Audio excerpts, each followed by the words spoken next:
네, 여러분 안녕하십니까. 제가 오늘은 물리원 첫 번째 단원 역학에서 뉴턴 운동 제1, 2, 3법칙에 대해서 설명해 보도록 하겠습니다. 일단 뉴턴 운동 법칙에는 총 3가지가 있는데 첫 번째 법칙이 발음이 안 되네요. 관성에 관한 법칙입니다. 그리고 제2법칙은 가속도에 관한 법칙이고요. 세 번째 법칙은 작용, 반작용에 대한 법칙인데, 작용, 반작용과 헷갈리는 것이 힘의 평형이기 때문에 오늘은 힘의 평형도 같이 한번 다뤄보도록 하겠습니다.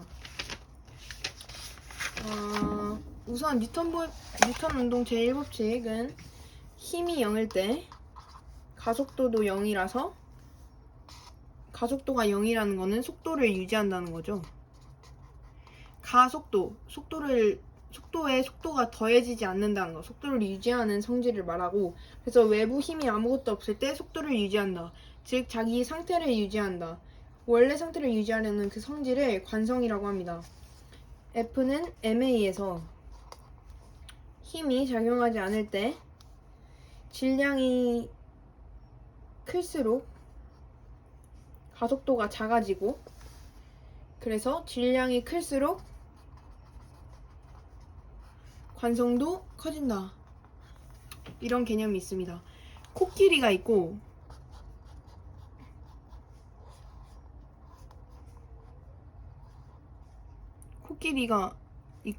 좀 이상하네요. 어쨌든 코끼리가 있고 개미가 있으면 코끼리가 움직이게 하려면은 더 많은 힘이 필요하죠, 개미보다. 그래서 그게 더 관성이 크다고 얘기하는 거예요. 근데 이게 움직이게 하는 것뿐만 아니라 코끼리가 움직이고 있을 때 멈추게 하는 것도 마찬가지로 큰 힘이 필요해요. 그래서 관성이 크다는 거는 자기의 현재 상태를 유지하려는 그 성질이 크다는 걸 말하는 거예요. 이때 알짜 힘이 0이라는 거에 대해서 잠깐 설명을 해볼 건데, 힘이 0이라는 거는 알짜 힘이 0이라는 거고, 그 말은 즉슨 힘의 평형 상태에 있다는 말과 같아요. 좀 이따 이 뒤에서도 힘의 평형에 대해서 잠깐 설명할 건데요. 어쨌든 알짜 힘이 0일 때는 우리는 정지한 물체는 계속 정지하려고 하고, 운동하던 물체는 계속 운동하려고 하는데, 그냥 운동이라고 하면 안 되고 등속 직선 운동을 하려고 합니다.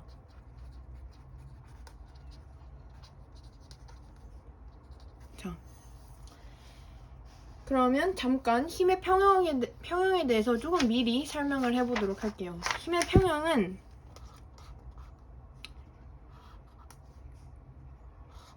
이런 걸 힘의 평형이라고 해요. 뭐냐면 이 사람은 지금 정지해 있어요. 정지해 있다는 건 방금 배운 내용에 따라서 알짜 힘이 0이라는 거고, 정지해 있다는 가속도가 0이라는 거고, 속도가 0에서 0을 유지하는 거잖아요. 그럼 가속도가 0이라는 거고, 힘이 0이라는 거고, 알짜 힘이 0이라는 건 아까 힘의 평형 상태라고 했어요.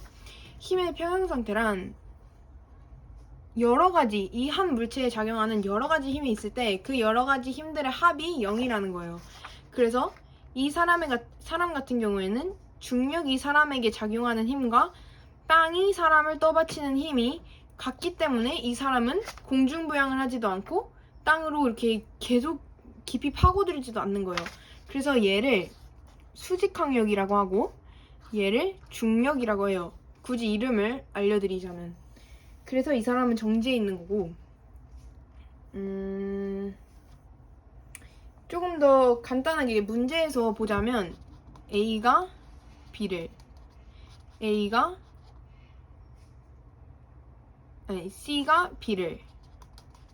이라고 했을 때 A가 B를 이 B가 바로 작용점인데, A가 B를, 여기서 A가 땅이라고 하면 땅이 사람을 위로 하고, 그 다음에 지구가 C라고 하면 지구가 사람을 당기죠.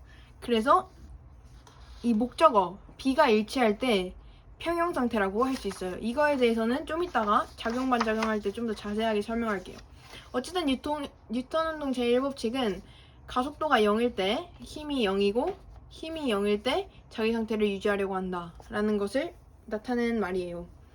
이거 같은 경우에는 지금 정지 상태를 말했는데, 그러면 하나 더인 등속 직선 운동 상태에서 그 가속도가 0인 거를 알려드릴게요. 코끼리가 속도가 2m/s로 코끼리가 움직이고 있어요. 아니, 공이 움직이고 있다고 해볼게요. 이 질량은 5예요. 5kg짜리 질량의 물체가 2m/s로 쭉 이동하고 있어요. 근데 여기 끝까지 도착선에 갈 때까지 2m/s로 이동을 하고, 또 여기를 지나서도 2m/s로 계속 이동을 하고 있어요. 그냥 영원히 이동을 하고 있어요. 같은 속력으로. 이 말은 이 공에 아무 힘도 작용하지 않았다는 거예요. 예를 들어 마찰력이 작용했다 하면 속도가 줄어들죠. 속도가 줄어드는 것 또한 가속 운동이에요. A가 음수인 가속 운동이 속도가 줄어드는 거고, 속도가 만약에 빨라져요. 예를 들어 어떤 사람이 차면 속도가 빨라지죠. 빨라지고 다시 느려지겠지만 어쨌든 빨라지는 동안 가속 운동을 하고 느려지는 동안도 음수인 가속 운동을 하는 거예요. 근데 얘는 같은 속도로 일정하게 간다는 거는 마찰이 없는 수평면에서 힘이 작용하지 않고 처음에 굴리는 힘은 필요하지만 그 굴린 후에 아무 힘도 작용하지 않았다는 게 바로 이 상황이 되겠습니다. 자, 두 번째 뉴턴 운동 제2법칙 같은 경우에는 가속도에 대한 법칙이에요. 여기서도 마찬가지로 F는 ma라는 공식이 나오는데 힘의 방향과 가속도의 방향이 같다. 근데 이때 중요한 거, 이동 방향은 상관이 없어요. 예를 들어서 이 펜이 이렇게 이동을 하고 있었는데 힘이 이렇게 받아요. 힘을 이렇게 더 줘요. 예를 들어서 이렇게 가고 있었는데 힘을 더 줘요. 그러면 가속 방향이 이쪽으로 더 빨라지겠죠. 근데 예를 들어서 얘가 일로 가고 있는데 힘을 이쪽으로 줘요. 이쪽으로 줘요. 그러면 이렇게 가다가 이렇게 하면 점점 줄어들면서도 이렇게 빨리 가다가 줄어들면서 가다가 멈추고 다시 이쪽으로 가겠죠. 자, 이때 힘의 방향은 가속의 방향이다. 뭔 말이냐면 힘이 왼쪽으로 작용해요. 자, 왼쪽은 음수, 마이너스를 뜻하는 거죠. 지금 가속도가 줄어들어요. 음수예요. 가속도 A가. 음수였다가 다시 왼쪽으로 가죠. 이걸 그래프로 그려볼게요. 저번에 그래프 그리는 법 배웠는데 속도, 시간 그래프에서 속도가 이만큼인 물체가 왔는데 힘을 받아서 속도가 0이 됐다가, 자, 뭔 말이냐면 속도가 V였다가 힘을 받아서 0이 쭉 이렇게 속도가 줄어들고 0이 됐다가 쭉 이렇게 다시 왼쪽으로 빨라지는 거. 음수로 지금 절대값이 커지고 있죠. 이 그래프가 바로 A가 음수인 그래프인데, 그래서 힘의 방향은 가속도의 방향과 같다. 근데 이때 가속도의 방향이, 자, 이쪽에 있을 때 가속도는 음수예요. 근데 운동은 오른쪽으로 여전히 하고 있어요. 느려지긴 하지만. 이걸 보면 이동 방향이 가속도의 방향과 같지 않을 때도 있다는 것을 알 수 있어요. 그리고 A, 가속도는 힘의 효과예요. 즉 뭔 말이냐면 힘이 있으면 무조건 가속도가 바뀌어요. 그냥 절대적 사실이라 이거는 원리를 따질 게 없고 그냥 그렇다고 받아들여야 돼요. 그리고 힘의 시간적 효과는 운동량의 변화. 이게 무슨 말이냐? F는 ma,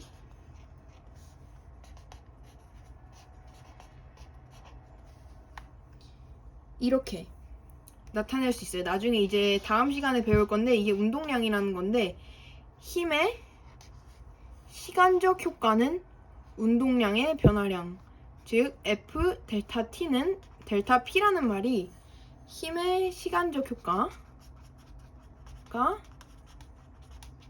운동량의 변화량이라는 것을 알 수 있어요.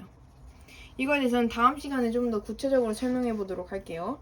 그래서 지금은 가속도에 대한 얘기를 하고 있는 거니까 A는 M분의 F다, 이렇게 정리를 할 수 있겠고, F가 바로 가속시키는 원인이 되고 M이 변화에 저항하는 거. 그래서 M이 커질수록 A가 작아지죠. 반비례 관계니까. 즉 이 질량이 커질수록 저항하는 힘이 많아지니까 속도가 변하는 양이 줄어들겠죠. 그래서 반비례 관계에 있다는 거고, 중요한 거는 힘의 방향과 가속도의 방향은 같지만 이동 방향은 상관이 없다. 운동 방향은 상관이 없고, 예를 들어서 힘이 이렇게 운동 방향이 이럴 때는 힘과 운동 방향이 그러니까 힘과 운동 방향이 같으면 속력이 커지고, 힘과 힘이 이쪽으로 가고 운동 방향이 반대면 속도가 줄어들었죠, 아까. 그리고 세 번째로 힘과 운동 방향이 이렇게 수직할 때는 운동 방향만 변해요. 벡터적 합성을 해서 이런 식으로 운동 방향만 변하고, 네 번째로 힘이 이렇게 대각선으로 오고 운동 방향이 이렇게 가면 속력과 운동 방향 모두 변하는 운동을 하게 된다. 그래서 운동 방향과 힘의 방향이 같을 때, 반대일 때, 이런 식으로 수직일 때, 대각선일 때에 따라서 다른 결과가 나온다는 그런 기본적인 상식을 알 수 있고요. 마지막 3법칙은 작용 반작용에 대한 거예요. 작용 반작용은 조금 색다를 수 있는데, 두 물체가 충돌했을 때 혹은 이렇게 맞닿았을 때, 맞닿거나 충돌하거나 뭐 이렇게 합쳐지거나 융합하거나 하는 것을 모두 상호작용이라고 해요. 즉 상호작용을 했을 때, 상호작용은 주고받는 거예요. 그래서 주고받는 힘의 크기가 일단 같아요. 질량이 어떠하든지 간에. 대신에 질량이 같은 두 물체가 부딪혔는데 어떻게 두 개 똑같은 효과가 나타나냐. 근데 다른 게 하나가 있죠. 예를 들어 얘가 m이 크고 m이 작아요. 예를 들어 F가 6이에요. 그리고 질량이 3이고 2예요. 그럼 F는 ma니까 3 곱하기 2가 F가 돼야 되고 2 곱하기 3이 F가 돼야 되죠. 왜냐면 F가 같다고 했으니까. 그러면 얘의 가속도의 크기는 2가 되고 얘의 가속도의 크기는 3이 돼서 질량이 다를 경우엔 힘은 같은 양의 힘을 받지만 가속도의 크기가 달라진다는 것을 알 수가 있고, 그래서 힘의 크기 같은 경우는 크기가 같고 방향이 반대고, 그리고 시간도 동일해요. 자, 여기서 중요한 거, 크기가 같고 시간이 동일하다는 거, 이거는 운동량, 충격량 가서도 이제 나올 거기 때문에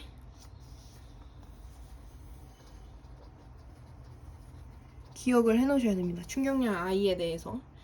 충격량 I도 마찬가지로 이 사실에 근거해서 크기가 같고 방향이 반대고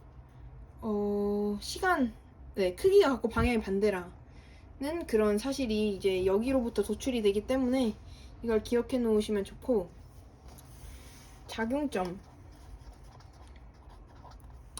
이게 뭐냐, 어디에 작용하는지 얘는 A가 B를 미는 게 A가 B를, 이게 이거고 B가 A를, 그래서 A를 B를 이런 목적어에 위치한 요 대상이 작용점이 돼요. 그래서 작용 반작용에서는 A가 B를 밀고 B가 A를 밀어요. 그래서 서로 도치 관계예요.